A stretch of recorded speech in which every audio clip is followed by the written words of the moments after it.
아멘. 할렐루야. 아멘. 오늘은 어버이 주이면서도 마더스 데이입니다. 이 시즌이 되면 제게 떠오르는 시가 하나 있습니다. 시의 제목이요, 엄마는 그래도 되는 줄 알았습니다 라는 시예요. 시인 심승덕님의 시인데요, 제가 잠시 낭송해 드릴게 어머니 한번 추모하면서 들으셔도 좋을 것 같아요. 엄마는 그래도 되는 줄 알았습니다. 한여름 떼약볕에 머리를 인 채 홈이 지고 온종일 밭을 매도 되는 줄 알았습니다. 엄마는 그래도 되는 줄 알았습니다. 그 고된 일 끝에 찬밥 한 덩이로 부뚜막에 걸터 앉아 끼니를 때워도 되는 줄 알았습니다. 엄마는 그래도 되는 줄 알았습니다. 한겨울 꽁꽁한 냇물에 맨손으로 빨래를 해도 그래서 동상이 가실 날이 없어도 되는 줄 알았습니다. 난 괜찮다, 배부르다, 너희들이나 많이 먹어라, 더운 밥, 맛난 찬 그렇게 자식들 다 먹이고 숭늉으로 허기를 달래도 되는 줄 알았습니다. 엄마는 그래도 되는 줄 알았습니다. 발꿈치가 추위에 해져 이불에서 소리를 내고 손톱조차 깎을 수 없게 달아 문드러져도 되는 줄 알았습니다. 술 좋아하는 아버지가 허구한 날 주정을 하고 철부지 자식들이 속을 썩여도 되는 줄 알았습니다. 엄마는 그래도 되는 줄 알았습니다. 외할머니 보고 싶다, 보고 싶다.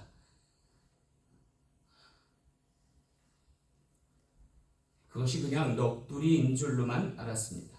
어느 날 아무도 없는 집에서 외할머니 사진을 손에 들고 소리 죽여 우는 엄마를 보고도 그 눈물의 의미를 이 속 없는 딸은 몰랐습니다.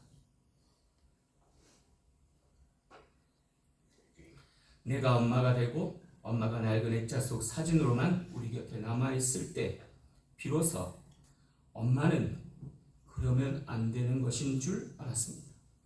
엄마는 그러면 안 되는 것이었습니다. 여자의 일생, 엄마의 숙명, 이대로 괜찮은 걸까요? 혹 시대를 잘못하고 태어난 것은 아닐까요? 그렇다면 요새 엄마들은 어떻습니까? 시대를 잘 만난 이 시대 여성들에게 묻고 싶습니다. 삶에 만족하십니까? 정말 행복하십니까? 살림살이는 나아졌습니까? 여러분, 무엇이 문제일까요? 어떻게 하면 해결될 수 있을까요? 예나 지금이나 기승전 결말은 같은 것 같습니다. 남편을 잘 만나야 합니다. 어떤 남편을 만나야 잘 만난 걸까요? 참신랑 대신 예수님 같은 분 만나야 합니다. 오늘 본문 말씀에서 예수님 닮은 남편을 한 사람 소개합니다. 보아스라고 하는 사람입니다.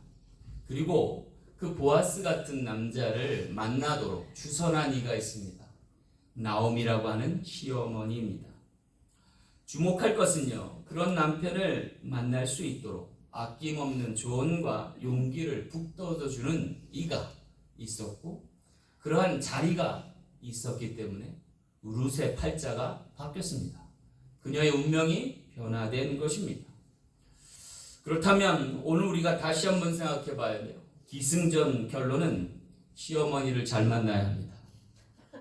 그래야 복된 삶 영위하게 될 줄 믿습니다. 오늘은 어버이 주이고 마더스데이입니다. 우리의 어머니 되신, 우리의 사랑의 주가 되신 그분을 추모하면서 다시 한번 말씀을 상고하길 간절히 소망합니다. 그로 인해서 참 사랑의 주님, 신랑 되신 예수님을 만나면 우리 삶의 자리도 놀랍게 변화될 줄 믿습니다. 자, 그렇다면 신랑 되신 주님 만나면 오늘 우리의 삶의 자리가 어떻게 바뀔 수 있을까요? 말씀을 통해 귀하게 깨달는 저여러분 되시길 간절히 소망합니다. 첫 번째 변화는요, 보금자리 되게 하심입니다. 오늘 1절 말씀 한번 볼게요. 내 딸아, 내가 너를 위하여 안식과 곳을 구하여 너를 복되게 하여 하지 않겠느냐 하셨어요. 여기 마치 시집갈 딸을 위하여 매파를 자청하는 어머니의 모습을 구현하고 있는 듯합니다. 문제는요, 이 호명하는 딸이 아니라 청상과부된 며느리라는 거예요. 그리고 그녀를 시집 보낼 이가 다름 아닌 시어머니였다는 거예요. 참 놀라운 시어머니입니다. 이윤짓은 죽은 아들을 대신해서 며느리를 다른 곳에 시집 보내려 하고 있기 때문입니다. 더 놀라운 것은요, 그 며느리를 딸과 같이 부르고 있다는 거예요. 심지어 그녀는 자신의 마지막 남은 봉양자였다는 거예요. 그야말로 시집 싫어서 시금치도 안 먹는 며느리들에게는 더할 나위 없는 시어머니가 아닐까 싶습니다. 여러분, 시엄마하고 그 다음에 친엄마하고 차이가 뭔지 아세요? 제가 이거 들은 얘기인데, 그냥 있어서 좋으면 친엄마래요. 그리고 그냥 있어도 싫으면 시엄마래요. 맞습니까? 그래서일까요? 아무리 좋은 며느리도요, 딸과 같을 수는 없는 거예요. 새빨간 거짓말이에요. 그죠? 그런데 오늘 본문 말씀에는 이게 믿어져요. 진짜 딸처럼 여겼고, 그 딸을 재치자리에 내어보내는 엄마의 마음으로 보내려 하고 있다는 거죠. 이게 어떻게 가능해요, 여러분? 하나님 믿을 때만이 가능해요. 하나님이 내 삶의 주인 되실 때만이 가능한 거예요. 따라서 오늘 우리가 신앙을 갖고 믿음 생활하는 것이 축복인 줄 믿으시길 간절히 소망합니다. 그럴 때 오늘 우리의 삶의 자리는 보금자리로 바뀌는 거예요. 살만한 곳이 되고요, 지낼 만한 형편이 되는 것이죠. 그렇다면 이 룻과 시어머니 나오미 가정에 하나님은 어떻게 주인 되어 주셨을까요? 그리고 어떤 역사를 베푸셨을까요? 여러분, 저와 여러분 가정에도 하나님이 주인 되길 원하십니까? 놀라운 축복이 있게 될 줄 믿습니다. 어떤 축복인가요? 한마디로 말하면요, 고난도 축복되게 하십니다. 여러분, 고난도 축복될 수 있는 유일한 근거는요, 하나님이 내 삶의 주인 되어 주실 때라는 거예요. 그리고 여기 룻의 가정이 그 신뢰였다라고 하는 거예요. 여러분, 하나님께서요, 주인 되어 주실 때가 있어요. 누구에게나. 언제 그럴까요? 놀랍게도요, 의외로 생존 문제에 봉착했을 때 하나님이 주인 되어 주셔요. 다시 말하면 내 보금자리에 문제가 생겼을 때, 혹은 내 보금자리가 아예 깨지게 생겼을 때 하나님 앞에 간구하면 하나님이 우리의 주인 되어 주실 수 있다. 나로서는 안 될 것들이 주님으로 말미암아 변화되는 놀라운 역사가 있게 될 줄 믿습니다. 그래서 오히려 절박한 상황이요, 기회 될 수 있어요. 대박 날 수 있는 기회가 된다는 거예요. 왜? 하나님이 거기 주인 되어 주실 때 가능하다. 여러분, 인생의 바닥에 놓인 적 있어요? 근데 여러분, 거기가 진짜 찐 바닥이 내 삶의 절호의 기회 될 수 있어요. 할렐루야. 왜요? 앞으로는 좋아질 일만 있거든. 더 나빠질 일은 없죠. 근데 그때 하나님께서 나의 생명의 주가 되시고 내 삶의 주인 되심을 고백하면 하나님이 역사하기 시작해요. 할렐루야. 놀랍게 이거예요. 오늘 본문의 룻의 가정을 살펴봐요. 나오미라고 하는 시어머니가 이민생활 떠났어요. 베들레헴에 흉년이 들어서 모압 지방으로 갔어요. 근데 거기서 남편을 여의었어요. 그리고 사랑하는 두 아들을 잘 혼자 키웠어요. 그래서 있는 재산 다 허비하고 아들을 키워놔서 장가까지 다 보냈어요. 그런데 이 두 아들이 차례로 죽는 거예요. 며느리 둘 청산가하고 데리고 거기서 버틸 수가 없어서 첫째한테는 너 친정에 돌아가 그랬더니 가더라는 거예요. 둘째한테도 너도 친정에 돌아가 그랬더니 안 가더라는 거예요. 왜요? 자기마저 떠나면 이 어머니는 살 길이 막막하니까. 그래서 어머니가 자신의 고향인 베들레헴에 이 청산가부된 며느리를 데리고 온 거예요. 여러분, 청산과부된 며느리와 두 아들 잃은 시모가 함께 사는 공간이 어떨 것 같아요? 끔찍하지 않겠어요? 숨 막히지 않겠어요? 언제든 쪽박 깨져라 할 만큼 참담하지 않겠어요? 내 아들 잡아먹은 이거 사 뭐 이러지 않겠어요? 근데 놀라운 변화가 있어요. 딸 같은 며느리, 엄마 같은 시모가 되어 있어요. 왜 그래요? 신앙을 되찾아서. 고난의 때에 하나님 등지고 모압 지방 이방 땅에 건너갔던 이 나오미가 다 없이 하고 다 재해서 남은 것이 없고 며느리 하나 남을 때 다시 돌아올 때 신앙을 되찾았고, 그래서 그 절박한 상황에서 주인 되신 하나님을 고백하자 하나님이 이처럼 상황을 바꾸시는 거예요. 그러고 보면요, 우리 인생은요, 내가 어디서 사느냐보다 누구와 사느냐가 중요한 것 같아요. 또 더 중요한 것은 내가 무엇하며 사느냐보다 내가 어떻게 살아가느냐가 중요한 것 같아요. 왜냐하면 그것에 하나님이 함께 하시기, 변화될 여지가 있어서라는 거죠. 사랑하는 성도 여러분, 고부간의 갈등이 끊이지 않는 이때 하나님이 함께 하시면 원수 같던 고부간도 다정한 엄마와 딸과 같게 될 줄로 믿습니다. 오늘 우리 사랑 장로교에도 그와 같은 은혜의 장막 되기를 간절히 소망합니다. 하나님께서 오늘 우리에게 주인 되실 수 있음에, 오늘 우리의 삶이 변화될 수 있음에 감사할 수 있는 저와 여러분 되시길 간절히 소망합니다. 그럼 여러분, 이 고부간이 어떤 관계 아래서 변화됐을까요? 저는요, 이 생존이라는 절박함이 하나님이란 절대자께서 함께하니까 놀라운 변화 있는 줄 믿습니다. 그건 뭐예요? 하나님이 이들 사이에 주인 되어 주실 뿐 아니라 이들 사이에 믿는 바 근거가 되는 거예요. 그래서 하나님 믿고 살아가기 시작하는 거죠. 자신의 힘과 자신의 능력으로 살아가는 게 아니라 하나님의 인도하심을 믿고 하나님의 도우심을 기대할 때, 그렇게 믿음 갖고 살아갈 때 변화됐다는 거죠. 여기서 우리가 기억해야 될 것 있어요. 어떻게 룻이 시모를 공경하며 그렇게 버티며 살아갈 수 있었을까? 여러분, 여기 어떻게 룻이 그 시모에게 효를 다했는지는 이야기되지 않아요. 왜 이야기하지 않을까요? 필요치 않아서가 아니에요. 중요치 않아서요. 그녀가 뭘 어떻게 했는지가 중요한 게 아니에요. 더 중요한 건 뭐예요? 그녀가 믿고 의지하며 살았다. 하나님을 믿듯이 그의 어머니를 믿고 살았다. 그리고 오늘 본문 말씀 맨 마지막에 보면 어머니 하시는 말씀을 다 행하겠나이다 라고 고백을 해요. 이게 무슨 말이에요?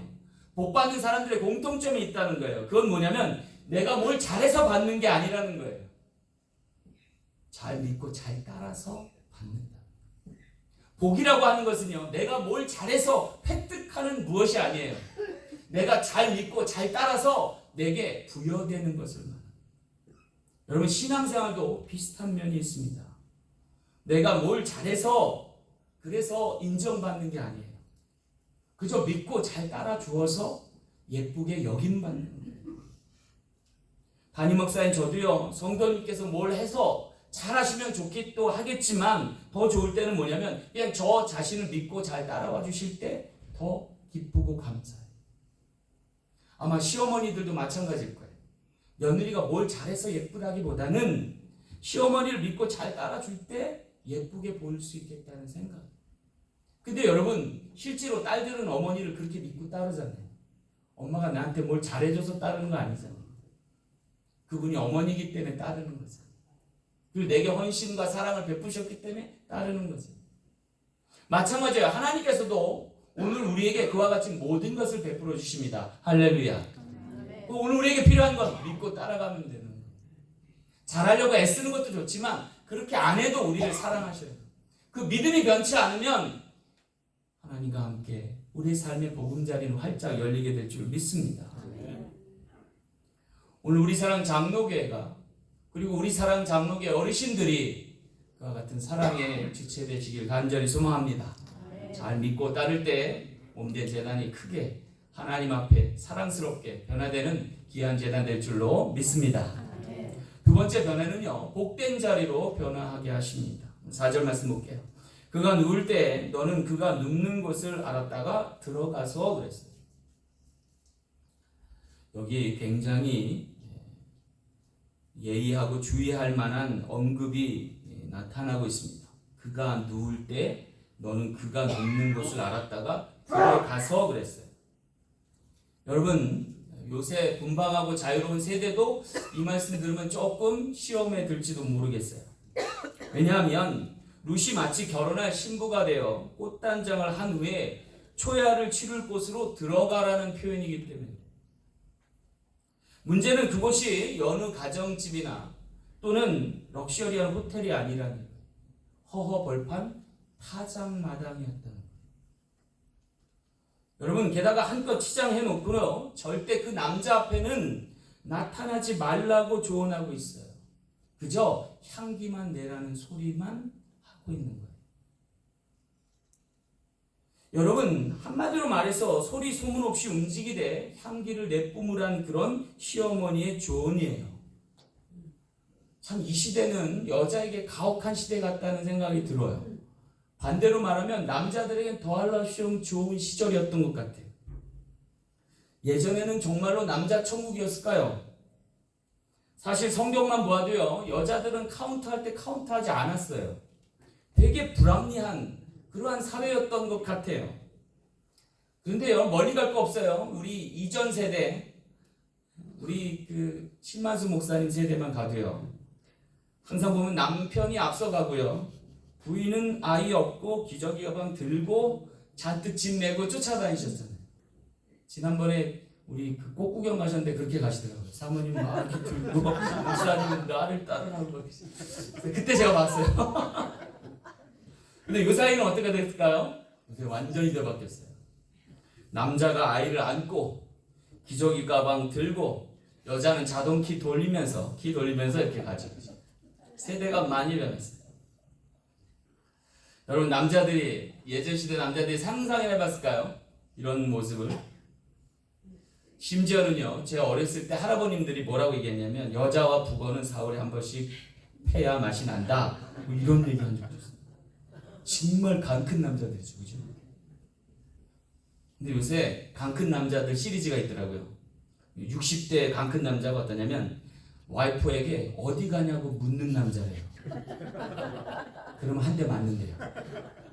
70대는요, 밥 안 주냐고 따지면 맞는데요. 70대 남자들 잘 됐어요. 80대 분은요, 눈 부릅떴다고 맞는데요. 90대 남편은요, 아침에 눈 떴다고 맞는데요. 왜 일어났어? 다 웃자고 하는 농담 같긴 하지만 이런 농담이 가능한 시대가 많이 좋아졌다라는 그런 반증이기도 한다는 생각입니다. 어쩌면 우리의 가정도 우리의 교회도 오늘 본문의 타작마당일 수 있다는 생각을 해봐요. 알곡과 쭉정이를 가를 곳이지요. 그런데 이 룻이 있었던 사사시대에 기드온이라고 하는 그런 사사가 있었어요. 근데 이 기드온이 타작마당에서 포도즙 풀로 탈곡을 하던 때에 하나님의 사자가 임했어요. 그리고 뭐라고 얘기하냐면 큰 용사여 일어나라 그렇게 얘기해요. 그런데 사실 기드온은 큰 용사가 아니었어요. 벨이 작은 사람이었어요. 왜냐하면 포도즙 틀로 탈곡을 하면 소리가 잘 안 나요. 당시는 미디안이라고 하는 적국이 그 농사를 짓고 나면 싹 걷어가던 때예요. 그러니까 모르게 탈곡하느라고 포도즙 틀에서 이 탈곡을 하던 시대예요. 그런데 하나님이 그에게 나타나고 그를 큰 용사라고 지칭하니까 그 다음부터 달라져요. 그래서 기드온이 여러분 잘 알다시피 3만 명이 넘는 사람으로 10만이 넘는 사람을 이길 뻔했잖아요. 근데 하나님이 그것도 많다고 그래서 잘라내니까 만여 명 남았죠. 그것도 많다 하셔서 어때요? 300명 데리고 나가서 그 10만이 넘는 대적을 물리치더라는 거죠. 이게 무슨 얘기예요? 하나님을 만나야 우리 삶에 놀라운 변화 있게 될 줄 믿습니다. 그리고 하나님 만나는 그 자리가 복된 자리다라고 하는 거예요. 어쩌면 우리 삶도 그와 같은 축복의 자리가 이 타작마당을 통해서 이루어지게 될 줄 믿습니다. 여기 놀랍게도 룻과 그리고 보아스가 만난 이 타작마당은 허벌판이었어요. 광야일지는 몰라요. 그런데 놀라운 것은 뭐예요? 그것에 하나님이 임재하십니다. 그리고 그들을 맺어주셨다라고 합니다. 마치 오늘 우리가 주님 안에서 신랑 되신 예수님을 만날 수 있는 신부가 될 때 이 제단은, 이 교회는 룻의 타작마당 될 줄로 믿습니다. 여러분, 사람과 사람과 만나는 자리는 늘 잡음이 끊이지 않습니다. 그런데 중요한 것은요, 그 잡음을 내지 않고 오히려 향기 낼 수 있으면 놀라운 변화가 있게 될 줄 믿습니다. 여기 룻에게 꽃당장을 하게 하고 소리 죽이고 숨 죽여서 보아스라고 하는 남자를 만나게 하되 자신을 드러내지 말고 그 남자로 하여금 자신을 리드하게 하라고 조언했던 이 시어머니 나오미의 조언은 굉장히 주요했던 것 같습니다. 그런데 그것을 모두 잘 따라 주었다. 그러자 이 보아스가 놀랍게도 그녀를 잘 인도해서 하나님의 축복과 언약 안에서 결혼하게 되고 자녀를 낳게 되고 축복의 가문으로 서게 됨을 이야기하는 거예요. 중요한 것은요, 이 보아스가 오늘 우리에게 임재하실 주님의 모습을 닮아 있다는 거예요. 어떤 모습이에요? 품꾼의 품삯을 온전히 쳐주는 그러한 CEO의 모습이었어요. 가장 연약한 지체였던 룻에게 이삭 죽기를 허락했고 또 좋은 몫의 자리를 앉게 했음을 보게 되는 거죠. 그리고 자신의 몸이라도 바쳐서 그렇게 해서 자신의 유업을 이을 그러한 상속자를 구할 때 오히려 그가 그녀를 보호해주고 그녀를 다시금 세워줘서 정식적으로 결혼에 이르는 과정을 보여주게 됩니다. 마치 예수 그리스도께서 죄 많은 우리 영혼일지라도 연약한 우리 지체일지라도 그의 사랑하는 배필로 맞아주시고 천국으로 이끄심과 같은 선상에서 이야기하고 있다는 거예요. 물론 예수님 나시기 1000년 전의 인물이고 오늘 이 시대로 따지면 3000년 전의 인물이에요. 근데 여러분 요새 남자 같잖아요. 그러면 시대가 문제가 아니라는 거예요. 사람이 문제라는 거고 사람이 변화될 여지는 주님과 같은 모습을 닮아갈 때 가능한 일이라는 거예요. 따라서 오늘 우리도 주님 닮은 크리스찬 되길 간절히 소망합니다. 주님 만날 수 있는 룻과 같이 변화되길 원합니다. 그럴 때 오늘 우리의 삶의 자리는 복된 자리가 될 줄 믿습니다. 그렇게 믿음으로 아름다운 신앙으로 성장해갑니다. 이 제단은 아름답고 풍요로운 그러한 제단이 될 줄 믿습니다. 마지막 세 번째 변화는 보금자리 되게 하십니다. 5절 말씀 볼게요. 룻이 시어머니에게 이르되 어머니의 말씀대로 내가 다 행하리다 하니라 그랬어요. 여기 끝으로 룻이 시어머니 나오미의 주문을 다 행하겠다라고 다짐합니다. 그런데 문제는요, 이 시어머니의 주문이 다소 부당한 것일지 모른다는 거예요. 이은즉신 당시 시어머니였던 나오미가 대를 잇게 하려고 자신의 며느리를 시바지로 드리는 형태이기 때문에 그래요. 이 이스라엘만의 독특한 기업 물을 자의 전통의 일환이었습니다. 가장 가까운 친족으로 하여금 대를 잇게 하는 제도였죠. 그리고 그런 가정에 대대로 물려 내려오는 토지를 되찾아주고 그 토지를 경작할 아들을 얻게 해주고자 하는 심산이었습니다. 어쩌면 이것은 당시에 꼭 필요했던 사회보장제도예요. 늙은 어르신들을 보호할 수 있는 법적 제도적 장치였다는 거예요. 그러니까 문란한 풍습이 아니라 생존을 위해서는 절대적 가치를 가졌던 하나님의 배려의 말씀이었던 거죠. 예수님께서도 이와 비슷한 얘기를 부활 논쟁을 통해서 하신 바가 있어요. 그건 뭐냐면 7 남편을 둔 청상 과부 이야기예요. 이 기업 물을 자의 전통을 따라서 시동생이 그 형수와 잠자리를 갖게 하고 거기서 아이를 낳아주올 때 그 아이는 바로 형수의 아이가 되고 그 형수를 봉양할 상속자가 되는 것을 이야기하는 거예요. 근데 예수님께서 말씀하시기를 그 둘째도 죽고 셋째도 죽고 넷째도 죽고 다섯째도 죽고 그래서 다 죽어서 나중에는 누가 신랑입니까? 라고 당시에 사두개인들이 물었을 때 예수님이 뭐라고 답하셨냐면 마가복음 12장 25절 말씀에 사람이 죽은 자 가운데서 살아날 때에는 장가도 아니가고 시집도 아니가고 하늘에 있는 천사들과 같으니라 하셨어요. 그러면서 덧붙여 말씀하시기를 하나님은 죽은 자의 하나님이 아니요 산 자의 하나님이시니라 라고 언급하셨습니다. 이와 비슷한 유형의 말씀이 요한복음 4장에도 나옵니다. 수가성 여인과의 만남이 있을 때 주께서 물 좀 달라 하실 때 이 여인은 유대 남자가 사마리아 여자에게 수작을 부리는 줄 알고 처음엔 거부했어요. 그러다가 예수님께서 내가 주는 물은 영원히 목마르지 않은 샘물과 같으리라 얘기할 때 그녀가 놀래서 깜짝 놀랄 때에 주님께서 그녀에게 가서 내 남편을 불러오라 그래요. 그래서 그녀가 나는 남편이 없나이다 했더니 예수께서 이르시되 네가 남편이 없다 하는 말이 옳도다. 너에게 남편 5이 있었고 지금 있는 자도 내 남편이 아니니 내 말이 옳도다 그래요. 그러자 그녀가 깜짝 놀랍니다. 자신의 숨겨진 과거를 감추고만 살던 그러한 이야기를 예수님이 꺼내자 이분은 보통 사람이 아니구나. 이분이 내가 찾고 기다렸던 메시아가 아닌가라는 생각을 하고 확신이 들자 동네에 다시금 들어가서 많은 사람들에게 복음 전하더라는 거예요. 여러분 이건 놀라운 사건이에요. 왜냐하면 그녀는 사람들의 낯을 피해서 떼약볕에 물길로 혼자 청승맞게 왔던 여인이었기 때문에 그래요.